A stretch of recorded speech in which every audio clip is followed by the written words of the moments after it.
I find that I work better, so I learn better on the job. I find that in situations where I get to learn stuff with my hands, I tend to learn more. And school, it's just not the same.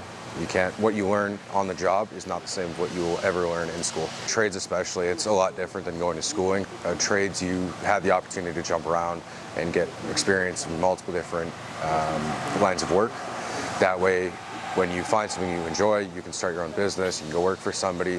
Like for me, I eventually plan to go start my own business. So starting up your apprenticeship in high school, it leads you to a faster overall outcome. That way you're not, after high school, having to start up your hours. So like my personal apprenticeship, I need 5,400 total hours.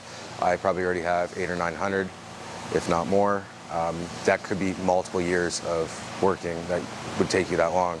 But when you started in high school, that's time cut off that you can work full time and without having to worry